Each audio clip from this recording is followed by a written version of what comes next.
It said everything happens for a reason, but maybe everything happens for a Reese's. Take noise-canceling headphones. Do they block hearing to heighten taste? That sound seems to show everything happens for a Reese's. This podcast is brought to you by Colgate Total. We take oral health as seriously as you take sports. That's why Colgate Total Active Prevention uses advanced technology to help prevent oral health problems like cavities and gingivitis before they start. It's clinically proven to provide 24-hour antibacterial protection with twice daily brushing after 4 weeks of use. So get a winning routine and prevent oral health problems before they start. Shop Colgate Total Active Prevention at a retailer near you. When are we going to start the show? Are you going to go? Hey, I'll jump it off. You want me to jump this shit off? It's time to start the show. Give the people what they want. Welcome back. Welcome back. Welcome back. Welcome back. Welcome back. Welcome back. Welcome back. Man, I'm way off. Can we cut all these welcome backs? Yeah. Welcome back to New Heights, ladies and gentlemen, presented by Wave Sports and Entertainment. We are your hosts. I'm Travis Kelsey. This is my big brother, Jason Kelsey. He really doesn't even like the Flyers. He just lives in Philly. And, new episodes come to you every Wednesday, but are coming to you on a Thursday this week because, we came out with the New Heights Live episode on Monday. So, subscribe on YouTube and wherever you get your podcasts and follow the show on all social media platforms at New Heights Show with 1S. And you'll find out when exactly every week or whenever we're coming out with new episodes. Jason, talk to the people. Let the 92%ers know what's coming up this episode. First of all, I would like to push back. I do like the Flyers. I was very good friends with Claude Giroux, Scott Hartnell, a lot of the guys. Giroux. Yeah, Claude Giroux. I thought Claude Giroux was going to punch me in the face the one time I met him. What happened? Does he always have that look on his face like, I'm going to punch you in the face? He's got some scrappiness to him. He beat Connor Barwin in an arm wrestling. He challenged me, and your elbow's already gone. Well, whenever a smaller guy challenges you to an arm wrestling competition, my first inclination is to say no because it's kind of a lose-lose situation for the big guy. Either you're the big guy just beating a smaller guy, which is like, good for you. Way to go, big dude, picking on somebody smaller than you. Or you lose, and it's like, you just lost to the little guy. But he asked me enough times. And eventually I got drunk enough to say yes and got him. But then he beat Connor. He's scrappy. He's scrappy. You're stronger than Connor, huh? What, arm wrestling? Golly, that's crazy. I would have thought with your elbow history, you would have been gone. Well, this was years ago. Fair enough. Shout out to Claude Giroux. Why don't you tell everybody? Shout out to Claude Giroux. Why don't we tell everybody what we got coming up this episode, brother? Yeah, we got a huge show, as always. We're going to discuss some of the league updates coming out of the spring meetings, and we're going to recap the live show and announce a huge contest we got coming up. Oh, we got down more at the shore. More surprises for down at the shore. Down at the shore. Which shore is that? The Jersey Shore, the one and only. The only shore we'll ever refer to as the shore. The shore, yeah. I mean, there's more shores. It's a lot of shores, but there's only one. There's nothing like that Cleveland shore. You know what I'm saying? I don't know if that's Lake a shore. Erie. Is a lake? Can you have a shore of a lake? Or is a shore? That's a great when you're coming question. ashore, is that specific to the sea? The sea, the ocean? I'm going to say You're going to say I'm going to say I don't know.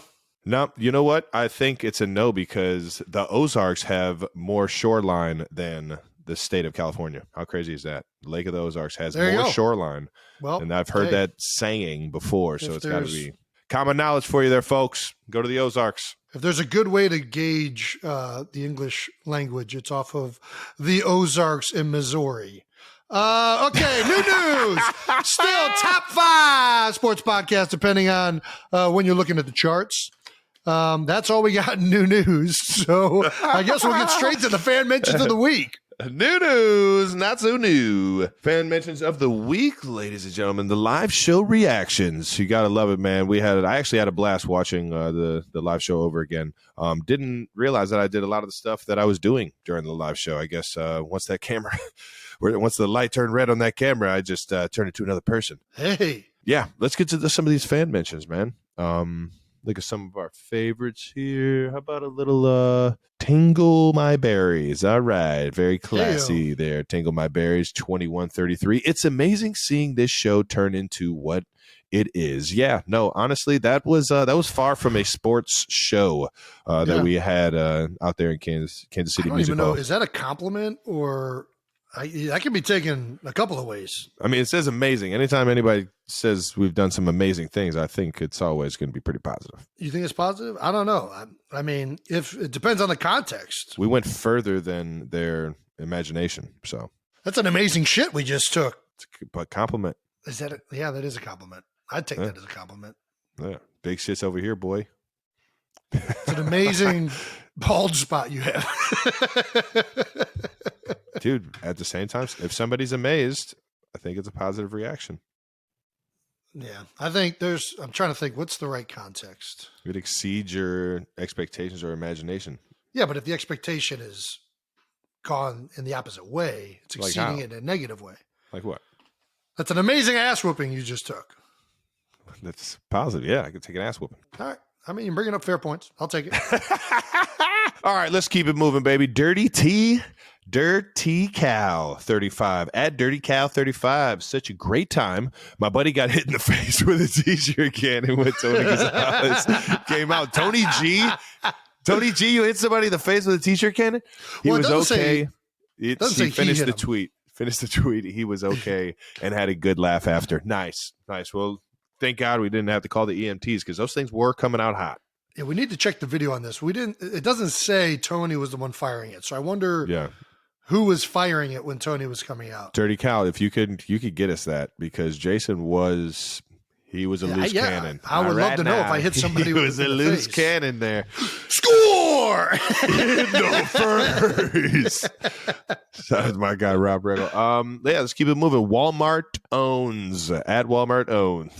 Pretty sure Stone Cold Chris Jones is going to fight Mahomes in practice after seeing him use that entrance music. Well, that entrance music was our idea, and there's nothing more electric than Stone Cold shatter, like the entrance shattering glass. So, and Pat being the Texas gunslinger he is, I felt like it made sense. But if anything, Stone Cold Jones would be honored and be happy for Pat with that kind of entrance. Yeah, that glass breaking, get him pumped up. That glass breaking entrance is iconic. Is the iconic way to interrupt whatever's happening out on the stage. Like you want to what? It's a Texas rattlesnake at Big Heavy 76. Honestly, that version of Jason, bald, half naked, and angry and armed with a t-shirt cannon is what we should send to represent Earth from the aliens. That's actually I would love to see Jason against an alien. I'd pay to fucking see it. I think that would be, listen, especially dressed as a bearded baby in a diaper. I mean, chances are, aliens would be so advanced mentally that physically they probably are going to have de-evolved by that point. So we're probably dealing with a very weak physical opponent. Yeah. I think, does that make sense? It does. I think, so I think that I think I could take an alien. They got to fit in that spaceship. So they got to be pretty small, right? Doesn't make sense to have big old aliens. Who knows how big aliens get, man? I don't think they get that big. Dude, I think judging we'd have to ask Dad. We'd have to ask Dad. Have to ask Dad? Yeah, Dad. I think Dad's the foremost expert on alien size and stature. Big Ed and Bob Lazar. I'm going to ask Bob. I think Bob said they were. I'm not asking Bob. I'm not asking that quack. I'm not asking that quack. What? That quack? Yeah.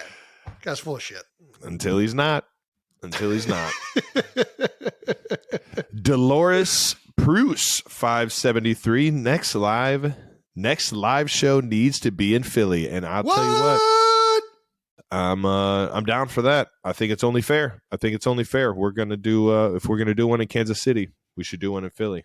I think that makes sense. As a matter of fact, when we were at the Wells Fargo for the Sixers game, one of the attendants or people working for Wells Fargo came up to us and floated us doing a live show at Wells Fargo. Which, if we if we could do that, Is that a bit ambitious? Arenas? That's Is very that ambitious? ambitious. Are you fucking kidding me? I'm just saying. I don't know. What is that? 25,000, I would assume. That sounds That's a lot of people in there. Yeah. They're all showing up for a live show. 21,000. Okay. I mean, if we can get Jalen to come. I think we got a chance. We might make it happen. Ooh, who would the guest be? What did we? So we had a couple teammates. We also had Roger Goodell. That was a pretty big sign. That was a pretty big grab. Who else did we have? We had a few teammates.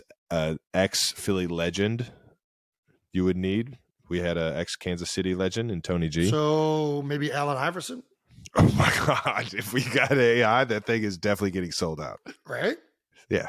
Well, that's how you do it. You get Dream big, kids. Yeah. I mean, AI. get AI. Doggone, that would be legendary. legendary. Jalen Hurts. Talk some football. AI was a high school QB. He was nice. Seen the highlights. Yeah. He was a dog. Because all NBA guys could probably translate to the football field.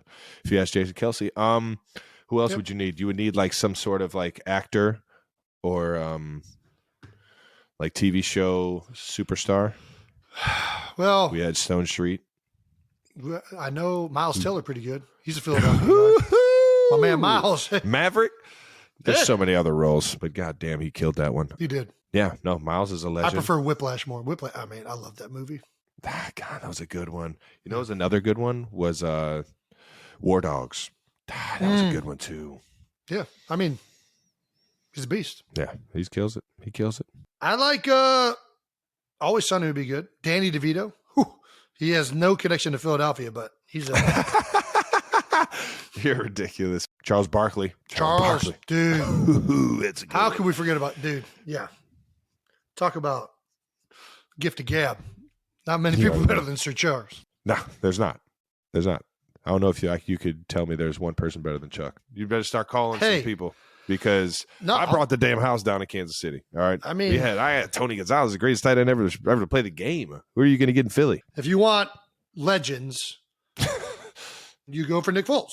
Tricky Nicky, man. Hey, the only quarterback right now to own a Super Bowl trophy in the Eagles uniform, although Jalen sure tried his best. Yeah, I think Nick has a very cemented legacy in the Philadelphia lore for multiple reasons. Yeah, if you guys might be interested in a Wells Fargo stadium show with the likes of any of those people, give this video a thumbs up. Yeah, double click it. Double click. Give it a double click, and we'll get it going. All right, now. Let's hit no dumb questions, big dog. We asked you guys to send us a new batch of no dumb questions, and you guys delivered. No dumb questions. How many holes does a straw have? I mean, it's just one hole, man. I don't know why we can't do like the standard. There's a hot dog, a sandwich. There's a straw. How many holes does a straw have? We're looking for a little bit more innovation than this. I mean, clearly straws have two holes that are connected in the middle. I think everybody Jason, you're ridiculous. Shut the fuck. You don't even believe that. You don't even believe that. It's two holes. It's one hole. What makes it one hole? That it's connected? So it's one hole? No, it's just one hole. There's not just because it goes all the way through. Start to finish doesn't mean it has two holes. It's one hole. So if you have a hole that's open and it's going straight. Yeah. And then it curves to the left. And then you have a hole that continues. It's like you have a straw and then you have another open end that goes to the left. Is that all just one hole? You're changing the question. I'm just asking. What is your definition of a hole? A definition of a hole is that there's a start and a finish to the hole. There's nothing breaking it or stopping it. So if there could be multiple ends to the hole, but it is one hole.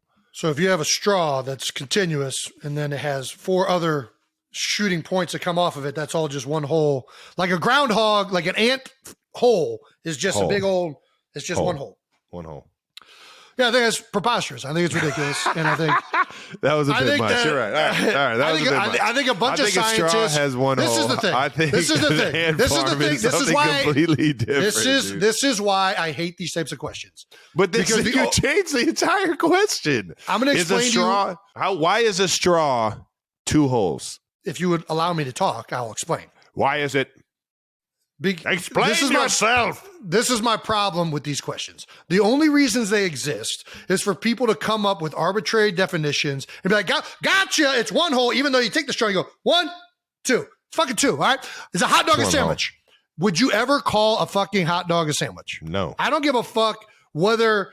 Oh, it's in between 2 slices of bread. Okay, if you told me, hey, I'm bringing you a sandwich, and you came to me, argument. If this is my whole point, it's semantics. It's stupid semantics, but everybody knows if you talk about a sandwich, you're not talking about a fucking hot dog. And if you're talking about a straw, it has this end and this end. It has this end and this end. You look at it, there's a hole right there at that end. You look at the bottom, there's a hole at that end. It doesn't matter that there's a connector in between. If there's a door.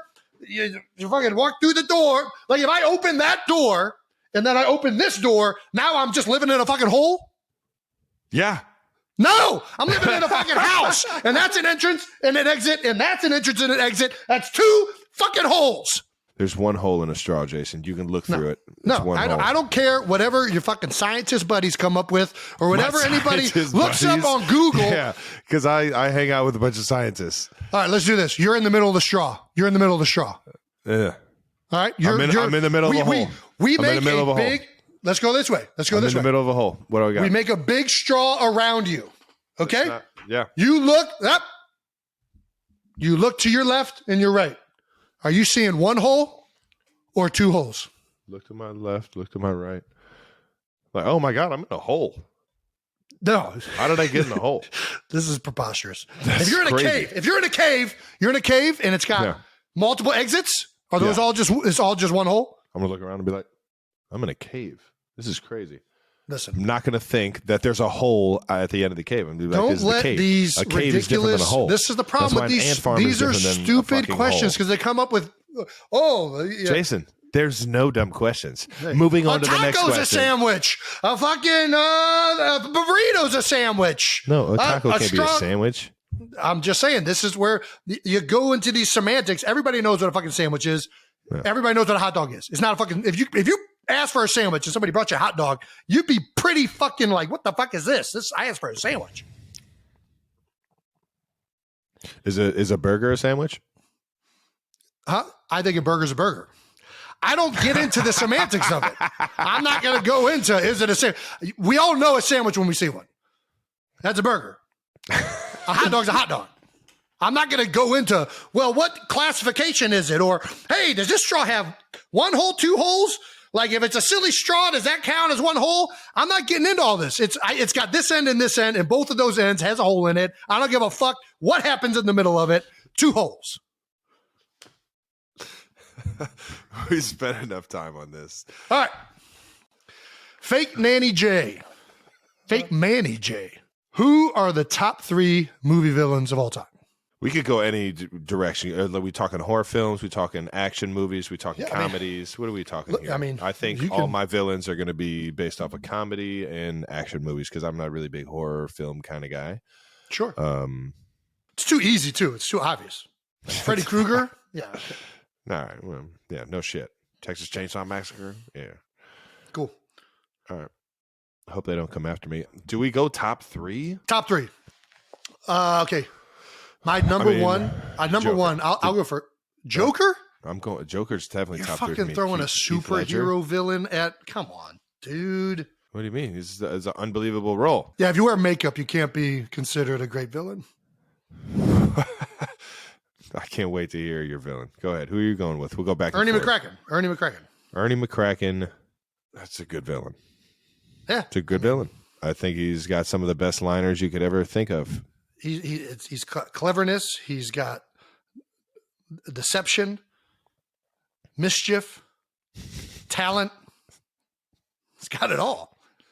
And he's got the look. He's got the look. Especially when the hair gets going frizzy and like kind of at the end of a bowling match, like he really looks like he's the villain. Who am I going with next? Since you're going comedy, I'll go comedy. I'm going White Goodman, Global Gym, Ben Stiller. Ben Stiller, nice. I actually think that's not Ben Stiller's best villain. Damn, that's a good one.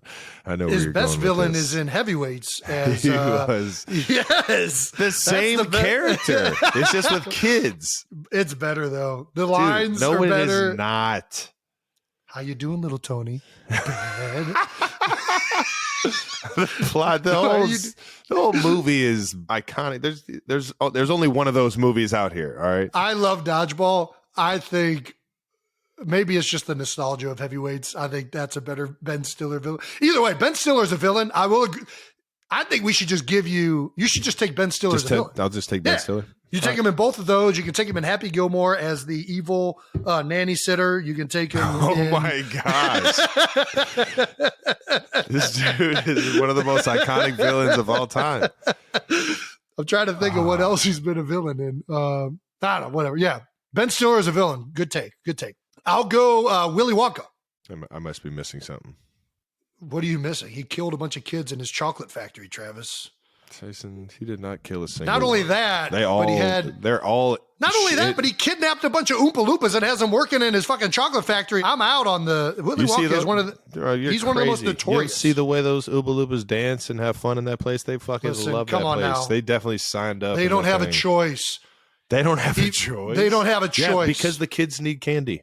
No, because nobody's allowed to leave the chocolate factory. So Santa's holding a whole bunch of elves hostage up in There's no rule that if the elves leave, you're calling Santa a villain. No, there's a clear rule in the Willy Wonka the Chocolate movie that you can't leave the factory. It's explicit. Yeah, that's not an explicit rule of Santa. Santa's employing a bunch of elves that wouldn't have jobs otherwise. He's just providing labor and paying for it with sugar. Who was my last villain? Who did I have as my last villain? Oh, one of my favorites of all time. Dr. Evil. Oh, dude, that's a good one. Dr. Evil is a legendary villain. He's even got a miniature version of himself. God damn, I love those Austin Powers movies. Those are electric. I love those. Dude, they were so much fun. I think I watched one the other day. The one with Beyonce. Damn, which one was that? Was that one? I don't even know. Beyonce was 2, I think. Yeah, Pretty sure. Gold member. Baby. Yep, that's it. Number 3. That was number 3. Wow. Damn, there were some good ones before. This is might be the best trilogy of all time. Gold member was with Fat Bastard. I do remember that. Yeah. Damn, that was a good one too. So I still have one more left? Yeah, you got one more. I got to go Ivan Drago. If he dies, he dies. That's lame. Why is that lame? It's not a good villain. He killed Apollo Creed. Do you have no fucking heart?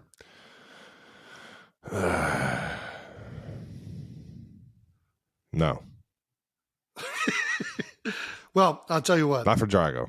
Well, you would have heart for Apollo. He's the one who died. I think we need another Rocky movie because shut the fuck up. It united everyone. It united everybody and ended the Cold War. And I think we need more movies like that. If you can change, we can change. All of us can change. Was it? If I can change, you can change. We all can change. Whatever. You need to change your villain is what you need to do because that last one was pretty buns. Hey, you're over here naming the Joker, real original. Yeah, the big guy in Rocky movie. Heath Ledger won awards for that. Heath Ledger. He did. No, Heath did a great job. Heath made a terrible superhero movie somehow spectacular. It's the legendary villain. See? Moving on. What's our last no dumb questions here? What is a piece of your uniform you are required to wear that you feel has no purpose and you would rather pay? Top heads and knee pads. Didn't even fit. I couldn't even finish the sentence there. Yeah, no, I love wearing thigh pads and knee pads because that's typically where I'm getting tackled. So I'm definitely wearing those. And I'm not fucking wearing the little tiny knee pads neither. I'm wearing them big old things because I got big knees. Hey. Make sure I stay protected out there. Always protect yourselves. You know what I'm saying? Mama always taught me that. What else? Oh, the mushroom tops. Get the fuck out of here with the mushroom tops. The preseason. No, the preseason. The freaking helmet tops pads. Yeah, get the what are we fucking doing? I mean, what are we doing? It feels so fucking stupid. It looks completely fucking stupid. Like, why are we putting more pads on? Why are we putting more pads on? The helmet isn't safe enough? Is that what you're telling me? Helmet isn't safe enough. Yeah, that is what they're saying, actually. It's safe enough in NASCAR. Point. I think it's blasphemy. Blasphemy if you think that shit is making the game safer for us in training camp. I think we need to fucking get gone with them things. And, I'm going to really push it to the limit on not wearing those. I hope you get by it. I just hope I don't get fined for not wearing it. I think somebody is doing this with the idea that it's making it safer. So I understand. I just can only speak from personal anecdotes. I think your head bounces more when you hit with it on. Like when you hit with that on, my head feels like it ricochets more. That's what I'm saying. Let's get to some bold topics that wrap up this week in the NFL offseason. Not really a lot going on in the offseason at this point in time. We did get some updates on some of these NFL spring meetings and maybe some of the rules that have been changed or enforced coming up this 2023 season. The NFL has approved and flexed scheduling for Thursday night football games from teams getting 28 days notice. So as long as there's 28-day notice that you're going to play on a Thursday, you can get flexed. And that's effective on from weeks 13 to week 17. This is pretty crazy, which is, I guess you only get 2 Thursday night games. We get one max. Thursday night game. But you get 2 max. Now you can have 2. Yeah. Now you can have 2, and you can't play 2 road games on Thursday night. So that's kind of the deal there. Yeah. If you get flexed. A lot of intricacies of this new rule change and how you get flexed. As we've talked about before, I'm a huge fan of the Thursday night games. I'm a huge fan of them even later in the season too. Yeah, I am all for games being played on Thursdays because that means we have walkthroughs during the middle of the week and we don't practice. And then we get 3 days off after the game. You're so lazy. You're players so that lazy, are, dude. well, it's not about laziness. It's about helping my legs recover and getting fresh. But players that are anti-Thursday night games are just looking to make headlines. There's no fucking chance anybody with half a brain cell is against Thursday night games. I heard some quarterbacks say that they don't like them because of the game prep and they have to stay up later and they have to work harder mentally. Yeah, but the other team's doing the same thing. But yeah, I get that. I mean, quarterbacks do have to put in more work. I can see that, I guess. But I like it. I like having less mental reps because I feel like I'm kind of old and have seen more, so I'm good on that. You old dog, you. Hey, that dog gonna hunt though. That dog is gonna hunt. Yeah, we'll see. It's good. Right. And the other reason I'm a fan of the Thursday night games getting flexed is I just like good football being on primetime TV.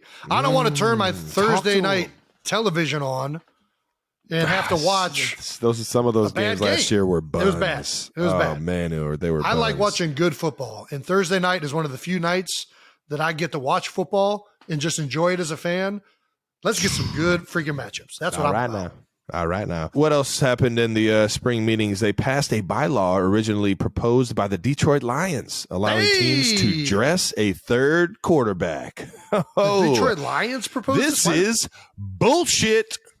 You don't like this? Dude, this is such bullshit. So just because of what happened in San Fran, all right. Well, that's why this is interesting that the Lions proposed it because they're basically saying if San Fran would have had a third quarterback, they would have went to the Super Bowl. That's what this means. I think they're just saying this is what they're saying. They're like, well, if they would have been, they would have had a third quarterback. It would have been a game, and they would have lost. So I mean, when they were down to their second quarterback for the game, I think it was going to be struggles. But in general, I don't like watching football when quarterbacks aren't playing quarterback. Like when you're put in a position where receivers or already injured players are playing. I'm a big fan of this. It actually used to be the rule. The rule used to be you could dress a third quarterback and it didn't count for your active roster. And at some point they changed that around the time I came into the league. So they're kind of going back to the way the rule used to be, which was, I think everybody had the idea of, hey, nobody wants to watch football without somebody who can throw the ball. I think everybody likes watching the football when people can throw the ball. I'm a fan. I think it's a good rule. I know that we got put in a similar situation in a playoff game. Jimmy Kempsky actually reminded me of this. Shout out to Jimmy. We were playing the Seahawks in a playoff game. Carson Wentz goes down. Then we had Josh McCown come in. He tore his hamstring, and he had to finish the game off with a torn hamstring. I think I remember this. Yeah, we were about to put in Greg Ward, I believe, at quarterback. Man, talk about a dream come true. This thing's really shooting down my dreams. That's why I don't like it. Man, that's why you don't like the rule. You want to play quarterback. Whenever are you the 3? Whenever Pat went down, I felt like I was like one snap away, man. I was just one snap away. Let's play hypothetical before this rule existed. I'm pretty sure Coach Reed answered that question when he was here. I am not the emergency QB. There's something about my decision making with the football in my hands that I don't know. I don't know if Coach Reed likes Who else do you guys have that could do it? Blake Bell, Big 12 quarterback. He's actually on. He's got a nice little game against I think Oklahoma State. The Belldozer leading them in a 2-minute drill, throwing some balls all over the field. That was that's always fun watching that. But yeah, I think Blake Bell is our guy. If unfortunately, knock on wood, all the QBs go down. We know he can run the quarterback sneak, so that's one play in the bag. Damn, he could do that. Belldozer. Yeah, he had a lot of the Wildcat options at Oklahoma. Nice. NFL owners table the Eagles' proposal to create a 4th and 20 alternative to the onside kick. Man, you guys really want to go for it on 4th and 20, just ruin your chances to win, don't you? Yeah, we really want this rule to be in effect because they've been pushing for this one for a number of years. It didn't get voted down. It didn't just get dismissed, but it's going to be further discussion is going to be needed for that one. I think I like it. Okay. I like it if it's like desperation. I don't like it in the middle of the game. I like it under 2 minutes if you need it and it's there. Get out of jail free card. Make this thing interesting. I'm for it. I don't think during the game I don't think we need that. I'm not a fan of it because it's so out of left field. I don't think it's the worst idea in the world. I could see it being cool. I think that they should, the reason this exists is because it's so hard to get an onside kick because of how they've changed the kickoff rules. Yeah, can't get a running start. So I think the logical way to fix that is if you're doing onside kick, you're allowed to get a running start. Just make that, just be like, hey, the game's on the line. We're going to let these guys get a running start and have a chance at an onside kick. Because I think onside kicks are exciting. I like the onside kick. Let's put it back into. Dude, you want to talk? I mean, it's the most concussed play in all of football. Hey, listen, game's on the line. If there's a time to get a concussion, it's that time. Hey, you want that ball back? Don't say it. I'm just saying. Do what you got to do. We got a guy who wants it more. We got about 5 or 6 guys that are willing to do it, man. So who wants it more? No, I think that's the easier fix. Just let there be one time where you're allowed to have an onside kick is you're trailing beneath a certain time in the 4th quarter, right? There should be some benchmark, and then it's all right, you want to do an onside kick? Go for it. You can do it. And the guys can get a 15-yard start, however far they want to run. Can you imagine a 40-yard start? Hey, man, I think we need to bring back the onside kick instead of bringing up these other rules. Get our guy McCafferty back in pads. Oh, Kylan! NFL owners have approved a proposal to spot the ball on the 25-yard line on a fair catch of a kickoff made inside the 25 and the goal line or in the end zone. I think this is absolutely stupid. I don't think this is making the game safer. I think it's making it more boring and taking a lot of excitement out of the game's opening play. This is whack. Yeah, but I'm not. I mean, we're just getting closer and closer to getting rid of special teams. I mean, it's what do we? The only thing left now is punt. When is somebody not going to fair catch it and take the ball to 25, unless it's just a really bad kick, right? I don't know. Yeah, unless you're just squib kicking it and you got to return it. Yeah, or I mean, like maybe if it was like a windy day and it was bad hang time and a short kick, you'd still return it. But the vast majority of kickoffs it's going to be even exponentially higher now that it's going to be a fair catch, touchback, no return. Boo! That's whack, and it's taken away from the excitement of a kickoff. Man, I love watching kickoffs. I just don't know, what are we doing it for then? Like, what is we're just going to have guys, hey, I'm going to run 80 yards for no reason, and then we're going to start the drive. That's so dumb. Like, what? We're just going to do everything for show, and here's the ceremonial kickoff that's not going to get returned ever. That's what I'm saying, man. Hey, you 10 guys, go run down the field. It just deflates the excitement of like the first kickoff. Like everybody used to like, oh,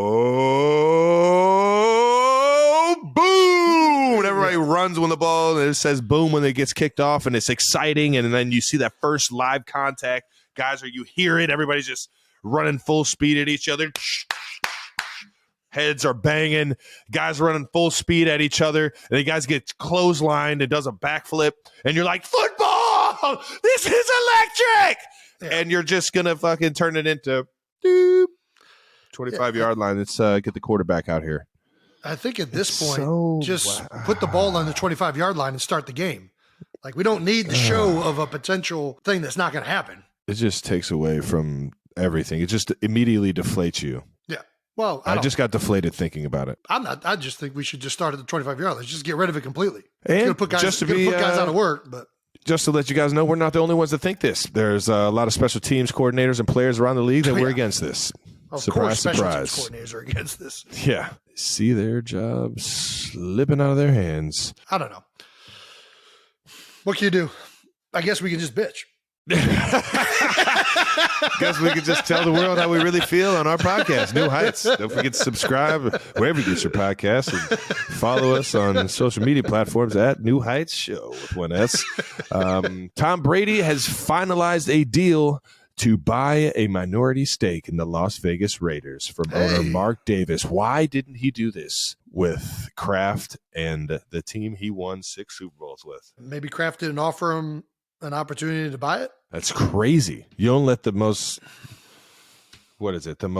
decorated NFL football player of all time get an opportunity to get minority stake in the team that he pretty much did it with? Yeah, I mean, that's I don't understand why. Like maybe maybe that guy just loves Vegas.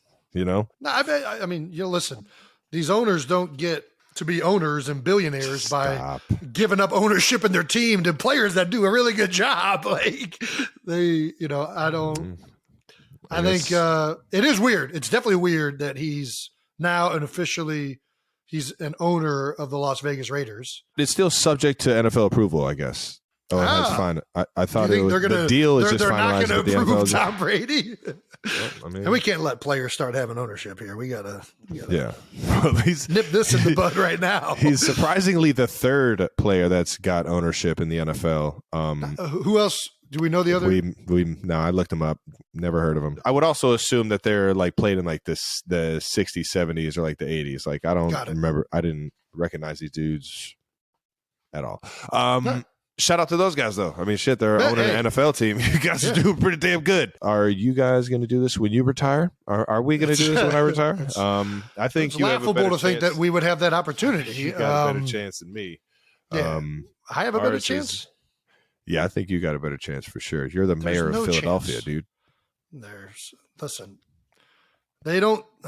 There's no chance they're offering a percentage of the team. Yeah, no, there's no chance at all. But there's a better chance. Or a chance that I can even afford it. Like, what do you mean? Talk about like a $4-6 billion organization. It's minority ownership. I mean, what? You think how much you think Tom is putting up? How much you think Tom's putting up? You think he's putting up like $100 million? How much you think he's putting up? I mean, you think it's just for like 6 figures? He's just throwing a little fucking 100,000 in there, a couple mil. You think it's got to be mils, huh? You don't. Gotta be mils. It's in the sevens. It's in the it's probably 8. $7 digits. It might be 9. It might be 9. You think it's nines? You think it's 9? You think it's 100? There's no fucking finance way. it. It's at least no fucking way it's 100 mil. If he goes 100 mil, I mean, he's getting a legit stake in this. That's what I'm saying. It's minority stake, which is $100 million is just not going to be. That's still minority. Got it, dude. $100 million of like a $5 billion I'm organization. processing it in my head as I said it, and I just sounded dumb. Like 1% of $5 billion. Do it. Dude, carry the decibel. God. Carry the decibel. 1% of $5 billion is $50 million. 1% of $5 billion is $50 million, right? I think that's right. Way to carry the decibel. All right. So I guess, yeah, I mean, he could be still minority stake probably for 7 figures. Yeah. Because $50 million is 1% of $5 billion. Damn, man. It's crazy. Yeah. And who knows? Maybe the Raiders organization is more than $5 billion. That's crazy. I bet they are. I mean, over in Vegas, I mean, who knows? But dude, that new stadium they built out there in Vegas, that's gonna. So, do you think that since he's the owner and he just retired last year, you know what I mean? Like he still played last year. Does he and the new rule change and now you can keep 3 quarterbacks? Is he the 3rd quarterback? Because the roster spot it doesn't count against you. So he just dresses every game as an owner. That'd be pretty good. He'd Mario Lemieux that thing. I'd be interested to Michael see Jordan that thing. What the actual stipulations of this are. But this could actually mean that Tom Brady is definitely retired and not coming back, because I don't think you're allowed to be an owner and play. An owner and an active player.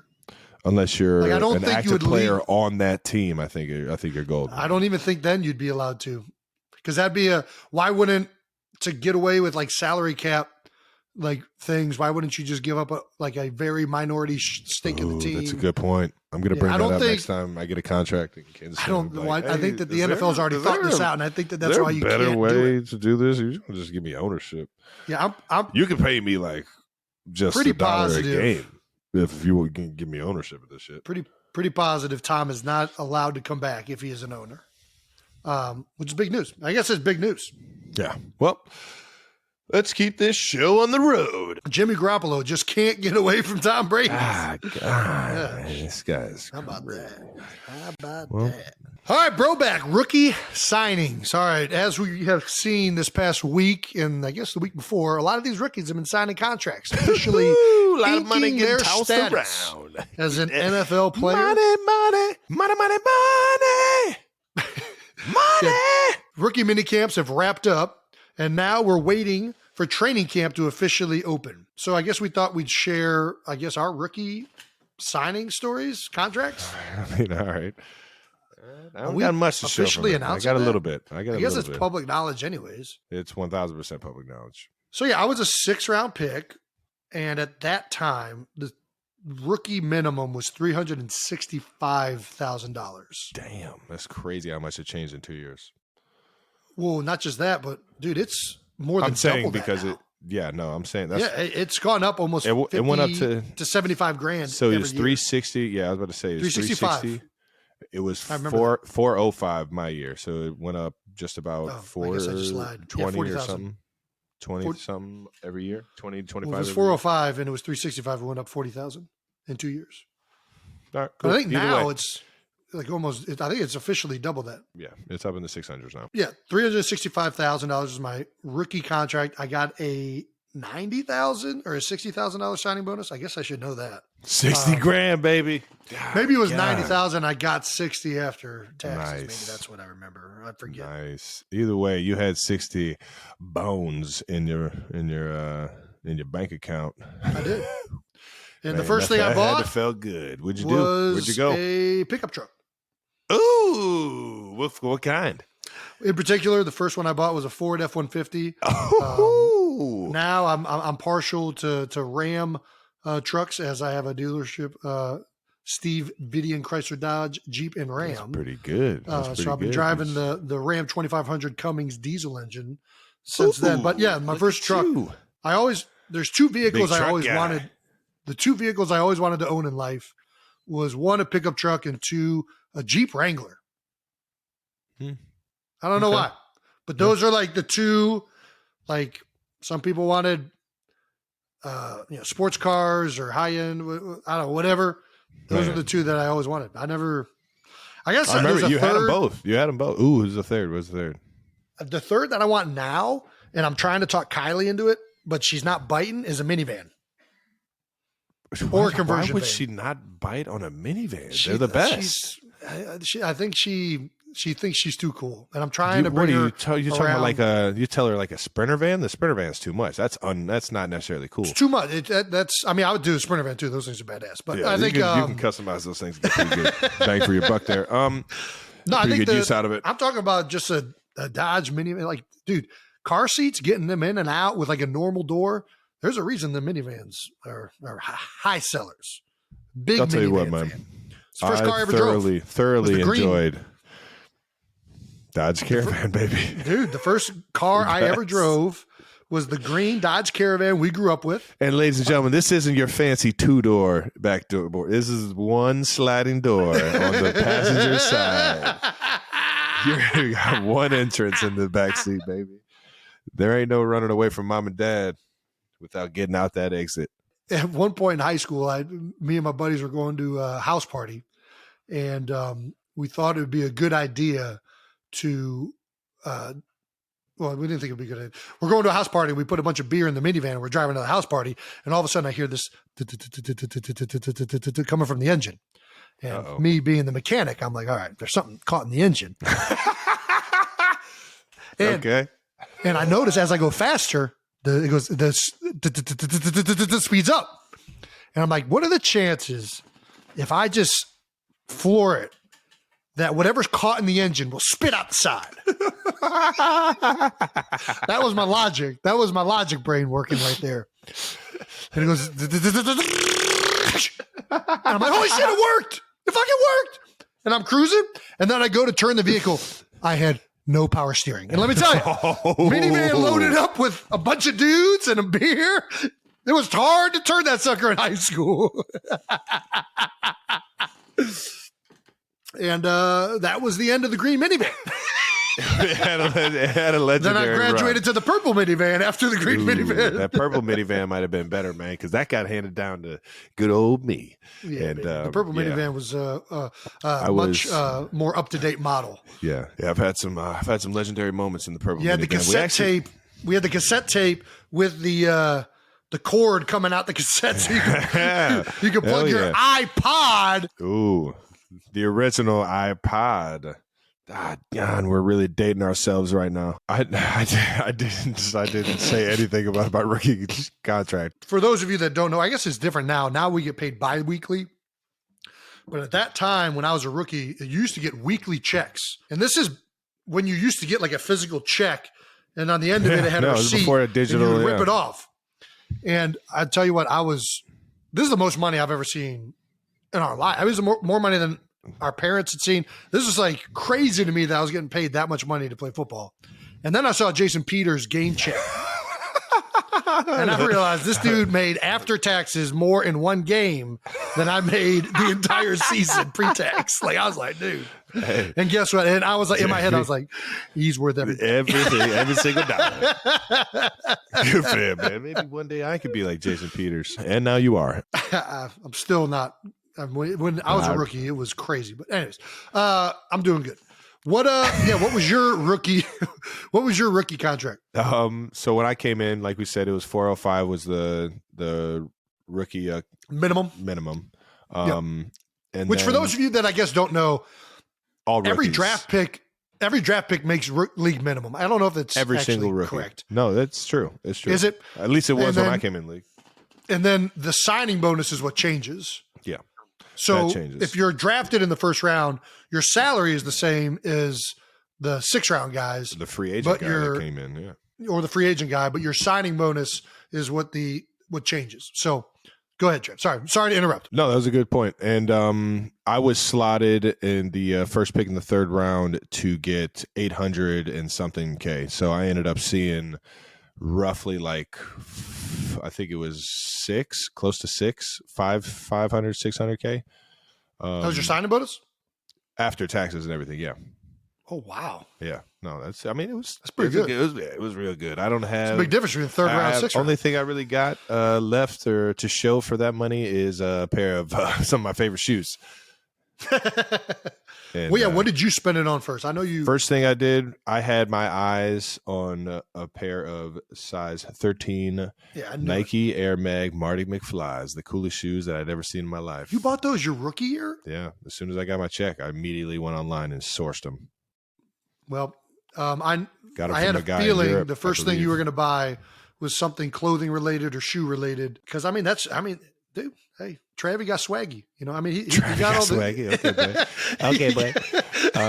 I had always wanted those shoes, man. I've always been a big Nike guy, and then watching Back to the Future so many freaking times and seeing what the Nikes look like in the future, and the fact that they were anti-gravity. Fucking goddamn, these things were sweet. Self-tying. Oh man, it's funny because I didn't think that was your rookie year, but somebody came up to me and told me that you had bought those shoes, and I looked them up and saw how much they were.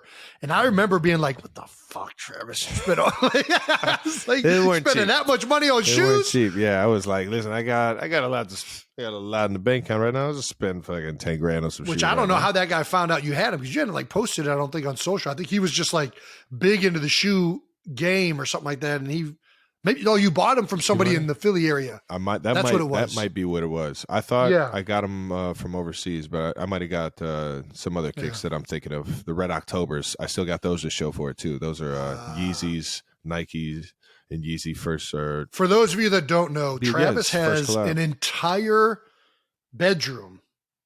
Bedroom? It's called a closet. Well, yeah, I guess in your old apartment, it was a bedroom. You're right. God damn, you got a good memory. I didn't realize you had ever even seen that room. Taking my beet juice. In your old in his old one, it was a bedroom. Now the closet is just the size of a bedroom. Mm-hmm. But I mean, boxes and shoes. I mean, that's a tall ceiling in there too. Yeah. It's like a, I don't know, 20-foot ceiling. It probably. Yeah, my closet right now. Yeah, at least. And it's floor to ceiling. Nothing but shoes. It's insane. Have you ever done an MTV Cribs? No. It's like an MTV Cribs style. My house is so fucking messy. There's no way. I would never be able to clean it up. You should just do the MTV Cribs closet edition and do your closet, because all right. It's impressive. I'll show off some of my kicks. I got a bunch of heat in there, man. I got some classics in there, man. One of my favorite things is just come in there and just take stuff. That's where all my comfy shit's going. Yeah. God damn it. Yeah, so that was my first purchase. Getting you back for taking my Ford F-150. I'll tell you what. Taking it? I didn't take it. You gave it to me. Somebody else took it. All right. What else? First thing I bought was the shoes. What else? I have, like I said, I have nothing else to show for that first check, and I felt so fucking stupid. I remember you asking me after my first or second year, hey, what are you doing with your money? And I'm like, I'm kind of broke right now. I'm not gonna lie. You didn't have a great answer. It was kind of a, I'm going to change the subject and we're not going to talk about this right now. I'll tell you what, man. I didn't realize that it was you get your check, you get your signing bonus. I got my signing bonus before the season started, and you get your game checks every week. So after the season, you're not getting paid until until this arguably is a big issue. August the next year, and that's I was running around. I was damn near dead broke. So Coach Reed made we had a kind of a veteran team, and this is crazy stuff. I'm not going to say who used to do this, but I might have done it once or twice. So rookie year, Coach Reed comes in, first year in Kansas City, veteran team, weren't great the year before. I'm going to say weren't great, but some things happened where the reason why they weren't great. 2-14 had a great season. Defense. 2-14 season. Yeah, they had their defense was stacked. The offense was wasn't fantastic, But they went 2-14 and missed the playoffs, unfortunately. Yep. And so every single game was at 1:00, and Coach Reed came up with this very veteran-like kind of strategy to motivate guys to play even harder on Sundays. That if you win on Sunday, you're off on Monday, and Tuesday is already your off day. Victory Monday. So you get Victory Monday. All of a sudden, you play on Sunday at 1:00. You're out of the game by 5, and you don't got to show up until Wednesday at 8 a.m. It's pretty nice. That's good. You get Sunday night off, Monday night off, Tuesday night off, and then you don't got to be in until. You're basically playing a Thursday night game. But basically, that's exactly what it is. You just got to run around on Wednesday. So some guys decided to start taking jets all over the place after a Sunday game and not showing up till Wednesday at 8 a.m. Don't say that. You freaking snitch. No, I didn't say who. And I might have been a part of this. Snitching on himself. This is the reason why I lost all my money in my first year. Might have went to Vegas or Florida on one of those off days and enjoyed myself. But yeah, no, the dumbest thing I ever bought with my rookie money, bottles in the club. That was the dumbest thing. I should have never fucking did it. I spent way too much money in clubs, and I was avoiding the rent lady because I was so stupid to agree to all those bottles. So rookies out there, don't get caught up in buying bottles in sections, man. I'll tell you what, it's the fastest way to lose your money if you get caught in that world. It can add up quick. I mean, I'm glad you brought up I don't know if I'm glad you brought it up, but like the pay per game was an issue. It was so much of an issue of exactly what you're saying, where rookies don't realize that once the season was over, you weren't getting paid. This was a very big issue, and that's why the league switched to now it's paid over the course of every game is paid over 2 weeks. Yeah. So it gets paid out over 34 weeks, 17 times 2, or is it 18 times 2 if the bye week's included? Anyways, that's why that changed, is because a lot of people were not realizing that those checks were going to stop. I was one of those guys. Knowing all of this now, do you have any advice to new rookies? I will say this, man. Once I was always against like kind of money managers or people telling me what to do with my money. So that's why I didn't just jump into a financial advisor from the jump. But after I realized that I needed someone to help me with this, it was one of the best decisions I made, was getting a financial advisor. And you don't have to have $1 million in the bank to get a financial advisor. You can just have however much you are making, literally however much you're making, whether you're 60,000 is your sign-in bonus or you don't even get a sign-in bonus, you're just getting game checks. Yep. Get a financial guy. Get somebody that can help structure that shit. There's no fucking worse feeling than not being secure financially. And especially when you're making as much money as we are at this age in the league. It's pretty embarrassing, actually. So definitely go out, get somebody to help you with your finances, or at least help you, line that shit up, man. Yeah, I think if we're just talking from like a financials perspective, which I think is kind of what this whole section is about, rookie signings and how much these guys are now entering into a world that I guess some of this is changing, because in college now guys are getting paid. So it's not like guys are like, when we got paid, it was like, I ain't never been paid like this in my life. I never seen this money. Seen money like this ever. Yeah. But I think, I'll echo what you said. I think that's a lot of faith to put into somebody. I think a lot of people are hesitant to seek financial advice, unfortunately, because of that. It's a vulnerable state, kind of, in a very important part of your life, right? And it's hard to input that or instill that amount of trust with another person. 1,000%. I know the feeling. But I think that without question, whatever the percentage is that they're getting, especially early on, it's good to have somebody who is knowledgeable about budgeting, who's knowledgeable about investing, who's knowledgeable about the stock market, bonds, whatever it is. It's a great idea to get that person on your team. As a rookie, you'll find out you need people on your team. You're in that portion of wealth right away.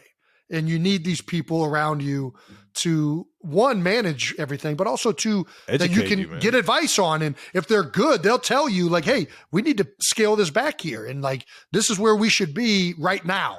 You might be different down the road, but for where you're at right now, we need to be here. And you typically have that financial guy.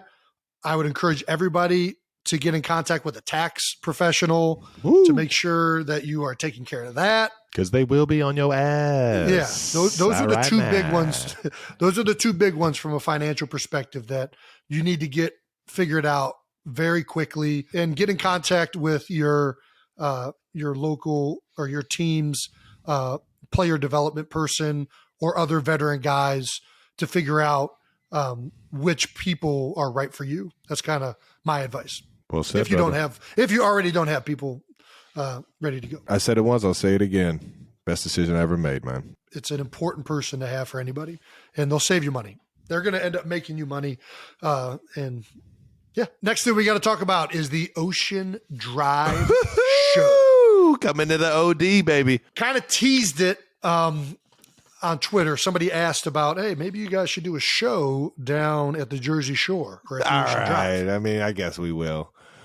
I have an annual event with Eagles Autism Foundation that we put on at the Ocean Drive. The Ocean Drive is a bar in Sea Isle, New Jersey, that has been willing and able and has donated money to EAF. Each and every year we've done it. This will be the third year. And it's just a great event. A lot of people show up. Trav was kind enough to come last year. It's so much fun, man. And, everybody's just ready to have fun. We're drinking. We're raising money for a good cause. And that's the name of the game. This year, we're going to do something a little bit different at the event. The guest bartending portion is still going to start later in the day, but Trav has to be out a little bit early. So sorry, sorry, guys. I won't be able to serve some drinks to you guys, but I'll have some in the morning with you.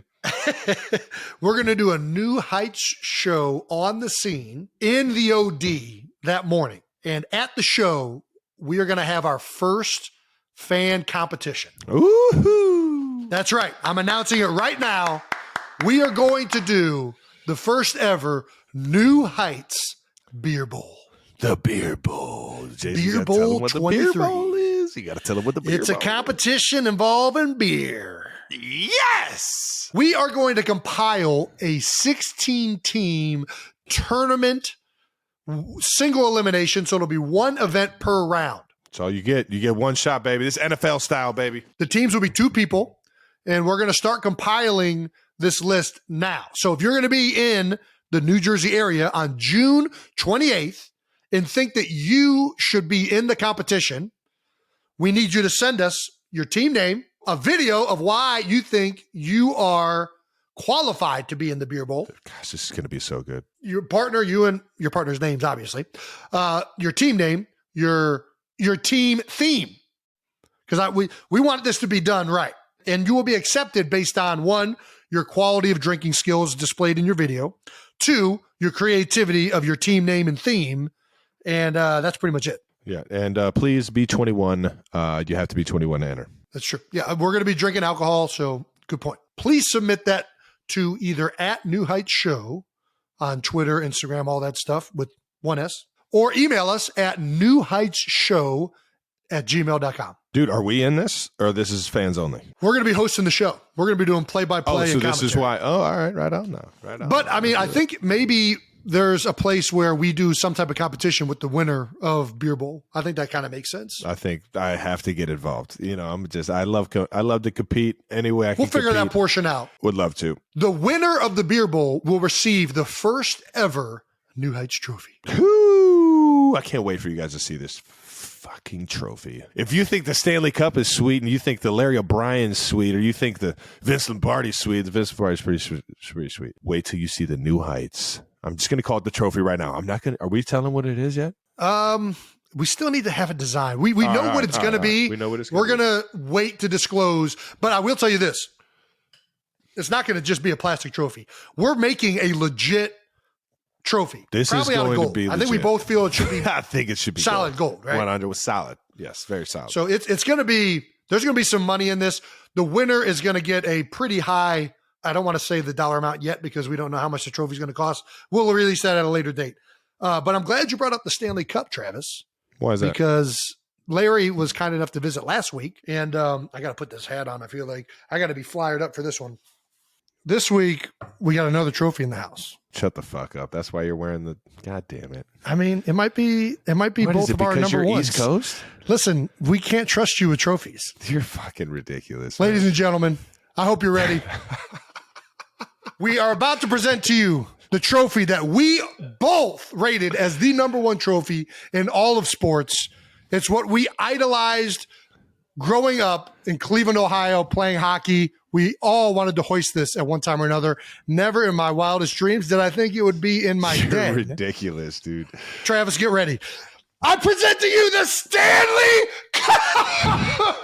This is ridiculous, man. Look at this. This is so ridiculous. Oh my gosh. Lord Stanley? Lord Stanley is in the house. And I got to say, it's even more glorious in person than you could ever imagine. Name it. You Yeah, can't even that's- picture. Dude. It's you got to be here in person. We're going to talk about it. We gotta We're be going to talk here. about it. We got my man Mike. As everyone knows, there is a crew that is always with. Unbelievable, man. There's a crew that is always with the Stanley Cup at all times to ensure that no shenanigans happen unwitnessed. So we got my man Mike here with this is all because I slammed a replica? I don't get to experience any of this. This is ridiculous, man. You're in Kansas City, Travis. These trophies live on where the people live. That's a low blow, man. Yeah, you're officially with the National Hockey Hall of Fame? I work for the Hockey Hall of Fame in Toronto. Yes. And I've been the keeper of the cup for the last 24 years. Okay. Keeper of the cup. That's Let's a great go, title, baby. man. That is a Keeper great of the title. cup. Second best job. If you can't play in the NHL, you might as well look after the championship trophies. There we go. So can you tell me, what are the rules right now that we are embarking on? What can I and can't I do? So the rule is, Jason, you can put your arms around it, you can hug it, you can kiss it. If you feel the need to lift it, you have to go win it. I can Ooh, hug like this? You can hug it. I can You can kiss hug it it. right now. Give it a hug. Yeah. Oh my gosh. Give it a big hug with your Flyers jersey on. This is fun. Is it lucky to wear a Flyers jersey? Keep your dirty fingerprints. That's why I wear the white gloves. That's what I'm saying. Don't put those fingerprints on Oh there. my gosh. Oh my gosh. This I can guy's such kiss a it? Show You can off. kiss it. What? You can Flyers are up kiss here it? somewhere. I got to find, I know, right? Flyers are up there. 74, right? Yeah. Right here. Right over This there. guy, There man. we go. Oh, they're back to back. Can we drink out of it? Dude. Life You made. got to have a winner to drink out of it. Life made. Yeah, that makes sense. We did a thing with Eli Manning last week, and he had to get Brad Richards, who won the cup with Tampa Bay in 04. Brad and him are friends, so Brad came in and poured a beer in it and let Eli drink out of it. So he should have had a Stanley Cup champion here. We could have had a beer out of it, but next time. So those you can only Next drink life, out of it Jason. if you've won it before. You have to have a guy that holds it, who has won it, to grant you a drink out of the cup. Gotcha. You can't just put a beer or a drink in it for yourself. Oh, wow. Guys eat out of it too. Like they'll have cereal in the morning, maybe a little ice cream sundae in the afternoon, and a Oh few my adult gosh. beverages in the evening. You're telling me guys that have won it in like the 70s, they see it and they're like, yeah, I'm going to take a chug out of there. Oh yeah, Like they can still take it. Once you win it, lifetime privilege. that's, God damn it, that's so cool. See, we don't have anything cool like this. Why can't the NFL implement anything like this with the Lombardi? Like what? So what is the rule? So each player that wins it in that year gets to spend an entire day with it, or is Yeah, it no, it's most guys get a day, and Okay. it's wherever you live in the world or wherever you want to bring it. Oh my gosh. And so on any given summer, we're literally around the world. Cup's been to 34 countries in total. And we're literally coast to coast in the United States, coast to coast in Canada, and then over in Europe, mostly the Eastern Bloc countries. But we could do 5-7 countries per summer. What was the rowdiest place you've been to while with the cup? Like you were like in your head, you're like, man, I'm the keeper of the cup. I might lose this thing. There's a few things that come to mind. Russia, the first time I went there, that was pretty wild. The amount of fans that showed up, and just tens of thousands of people coming out. That makes sense. I remember one time in Colorado, it was the 01 Colorado Avalanche, and we were with Chris Dingman, Stefan Yell, and actually I think just myself and Stefan's fiance, because everybody else had gone home, and we were going for one last drink, and we decided to go to this other bar. And when we got downstairs to go across the street, well, all the bars let out, and it was a gong show. Mayhem, yeah. Oh yeah, and Dinger's big like both of you guys, like Jason and So Chris Dingman's got the cup out. I got the back of his shirt and I'm pushing on it. I had to leave Yeller and his fiance behind. And the cops found us and grabbed us and helped us get into the bar from the crazy crowd because the fans were just freaking out that we were on the street with the cup. Yeah. And they pulled us into this bar to give us shelter and let the crowds disperse. And I had to send the police out to go find Yeller. That's amazing. That's amazing. Man, that's nuts. What's the history behind Lord Stanley? So the Stanley Cup's 130 years old, dates back to 1893. As we were looking at it earlier, inside the bowl, 1907 was the very first time they ever put players' names on it.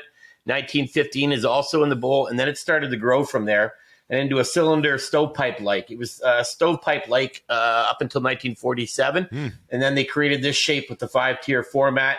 Down here in the bottom is where this year's winner is going to go, and they'll be on the cup for 60 years before they eventually come up and off the cup. Every 13 years, we take the top ring off, retire it into the Hall of Fame, and then put a new ring on the bottom. So 52 years is the shortest, and 65 years is the longest you can be on Lord Stanley. Holy cow. It's pretty dang cool, man. When the band comes off the cup, it actually gets mounted in the Hockey Hall of Fame in Toronto. How many bands are off the cup then? Yeah, 3 different bands are off the cup from 1927 to 1966. Jason, just do the math, man. It's right there in your face. Listen, I wasn't going to be able to do that quick, but yeah. That's hard math. Math is hard. We were saying this earlier before we got on, but in Colorado, when they iconically won it, who dropped it? I can't remember. We won't. Yeah, whatever. It was dropped. Whatever. The guy had a bad. I don't know whatever he thought. He kind of looked like he slid into the photo, like they're going to take the photo without him in the Stanley Cup. Maybe without him, but the Stanley Cup was definitely going to be in the photo without him. So if there is a dent or it's damaged, what is the procedure? Like, is it fixed? I see where you're going with this. Yeah, I mean, it was one of those things where my boss and I were on the ice when it happened. It was the F-bomb came out, and the next morning we flew back to Colorado from Tampa. We let the guys go off the plane with it, hoist it, but we wouldn't let them go near the media. And then we said, all right, boys, we got to take this from you for a few hours. And we took it down to the rink and worked with it with the trainers to get it all fixed. And then we went to the party that night. All right now. How many times has it been dented? It's a trophy that doesn't hide behind glass, so accidents are going to happen. I like that. I like that mentality. Right? I mean, we try and prevent it as best we can. As I mentioned, it's 130 years old. I want to see it around for another 130. So we do our best. We're not duct taped to the thing, but we do our best to try and keep it safe. Fair game. What is the craziest thing that's ever gone in the cup that you're allowed to share? Well, I mean, I'll share anything. I don't know. Like everything from ice cream, Jell-O, sushi, poutine, spaghetti and meatballs. Margaritas, whiskey, beer, chocolate milk, apple juice, chocolate milk, chicken wings. Somebody tossed some chicken wings in there? Yep. Oh, yeah. That's pretty fucking good. I'm also a professional dishwasher. Nice. I just think it's such a special trophy. And the trophy itself is gorgeous, but it's all that other stuff. It's the engagement with it. It's what it represents, that it gets to be celebrated in your hometown community and all the people that helped that guy get there. That's exactly. And I think that's what you're saying, Jason. I think it'd be great to see the NFL and even other leagues, when you win your championship, that you get the trophy for the day and share it with your family and friends, and then the team gets it back. I mean, you guys all get to keep your trophy. It goes into the stadium and everything like that. Yeah. I mean, when we finished up with the Avalanche, that's it. Go out and win it again. Yeah. I mean, they'll get a little miniature replica for their display case, but they don't get something like this in the display case. Yeah. Yeah, so each guy gets a miniature replica Stanley Cup trophy too. I guess we didn't mention that. Hey, name it. Have you ever seen somebody spike their miniature replica Stanley Cup? No fucking way. Dude, it might as well have been a piece of cake that I spiked on the freaking ground. My replica was not given to me by the NFL. You're fucking ridiculous, Jason. You know what? I actually have. This is ridiculous. I would never spike my ring. Here. Mike's going to have your back here, maybe. Put me in jail, why don't you? Can we let the man respond?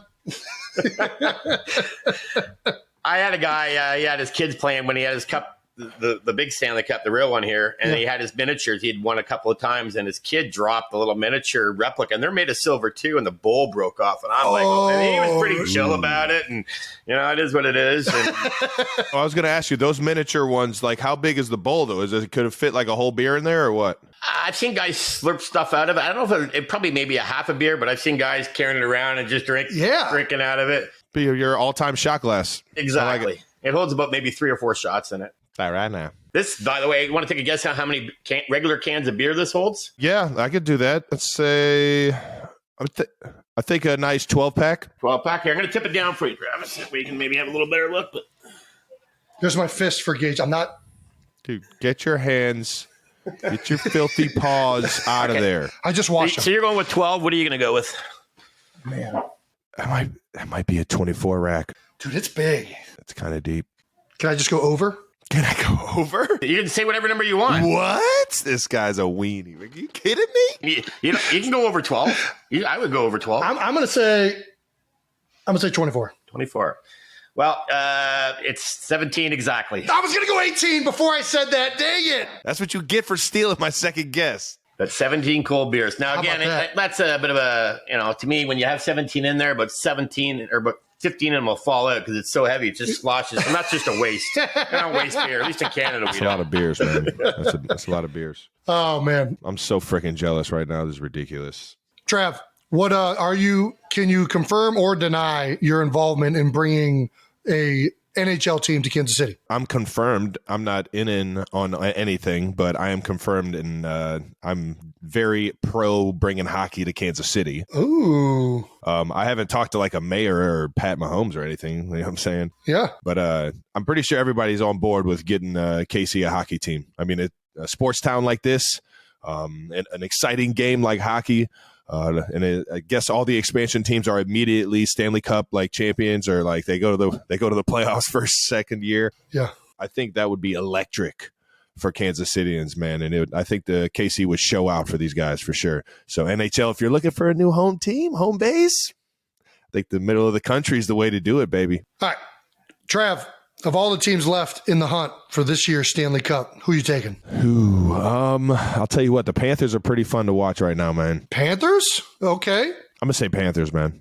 I think Panthers got the juice right now. I'm taking I don't know. I just like watching them, man. They're an exciting team. I'm going Golden Knights, man. Golden Knights, Vegas. I mean, you brought it up earlier, expansion teams and winning Stanley Cup. I mean, there's something to it. This is like their third year. Yeah, I know. Yeah. I mean, they're in it. They're in it now. Okay. Well, Panthers, Golden Knights, if you guys are watching this, if either one of you win the Stanley Cup, we would love and be honored if we could potentially meet up at some point and drink a beer from the one and only Lord Stanley. Jason's already seen the freaking thing in person. I just want to see it. I'm not going to ask for a drink. I'm not going to ask to touch it. I just want to see it in person. Am I being too demanding? No, you're being you right now. And you know what? I'm jealous. Travis, we got to get a T in KC and get a guy like Ken Morrow out. Ken Morrow lives in Kansas City, who won the Cup with the Islanders.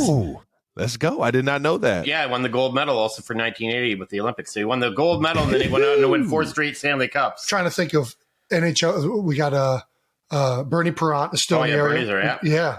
I mean, there's a lot of the 76 So players. the easiest way is to just become friends with former players. And look, you guys find out that you don't even know. I'm sure they would love to come say hi to you guys too. So I mean, hockey players are huge football fans. Yeah. I'll bring the Lombardi. All right. There we go. Fair. I can't. I don't have any access to it. Well, yeah, you lost it somehow. What happened to it again? No. They don't let players hang out with the Lombardi. The real That's right. That's what it is. Well, Mike, I can't tell you how much we appreciate you bringing Lord Stanley on our show and letting me see it in person and Travis look at it through a television screen like he's done his whole life.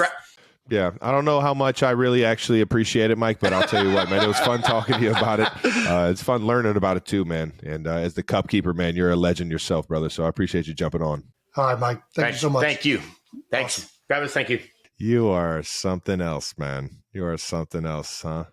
You freaking prick. Hey, man. Am I ever going to get a surprise? Jason has surprised me with everything. I got surprised on my birthday with Paul Rudd, and I get surprised with the Larry O'Brien and the Lord Stanley. Yeah. When am I ever going to get something cool to surprise you about and make you feel jealous? I mean, are you not? This is ridiculous. Is you being Travis Kelce not enough fuck to make you. me jealous? You shut the fuck up. You are such a unbelievable. No, I think we need to talk about it, dude. Mike, keeper of the cup. Why in the heck is there not something like this with the Lombardi Trophy? Because it's their Like, even it's if you their don't league. put the Yeah, but I still think I think the idea of players being able to take it to their They don't do it in hometowns, all the other interact. leagues. It'd be one thing if it was in like every league, like that's what you got, but it's not. Yeah, but Mike brought it up. The NHL all the other only. leagues should do that. It's a great but tradition. Just let the NHL have it. They figured it out. They figured that one out. They get the points for that one. I think the Lombardi is as legendary as it needs to be, man. I still fucking want another one. That's how much I want it. Yeah, I mean, I'll take it. I would have loved to have too. I'd love to have too. I'm going to fucking take it. All right. Well, before we wrap up, we do want to acknowledge one of the greatest players to ever bless the NFL playing field. And our hometown Browns. Jim Brown. RIP to the legend. He's obviously had every single sports or NFL accolade that you can think of, led the league in receiving, had the most yards per carry for forever, really set the standard for running backs in the NFL. Yeah. Really changed the lives of countless. Being an activist and doing a lot of the things he does with the American Foundation for social change. I had one or two opportunities to run into him and meet him. Being a Northeast Ohio guy myself, he is the legend of Cleveland. Yep. He's the pride and joy that city runs on football, and he gave a sports town a lot to cheer about in the 60s and 70s. Yeah, there's few athletes that transcend a generation and are just that much better as players and as athletes than everyone else that seems like they're on the same field. And Jim Brown's one of them. I mean, he's the GOAT of Browns football for sure. I think a lot of people don't realize a lot of these stats he did were with 12-game seasons, 14-game seasons. I mean, this guy put up numbers that are huge numbers for a 16-game season in the NFL when he didn't even play. He played 3/4 of it. You just talk about a guy dominating an era. Yeah. And just being that much better than everyone else. I don't know that there's anybody else in the game of football that you could put above Jim Brown. Yeah. Yeah. People don't even, I guess we both played lacrosse as well. There's an entire rule in the game of lacrosse that is made because he would take the ball and put it right here and he wouldn't have to drip. Like you now have to do this motion away from your chest because Jim Brown would just run through everybody and score goal after goal at Syracuse. All-American. They literally changed the entire game because Syracuse he was so dominant. All-American, yeah. Yeah, one of my favorite quotes from an iconic kids movie, probably everyone's favorite, at least from our era. I saw it not too long ago.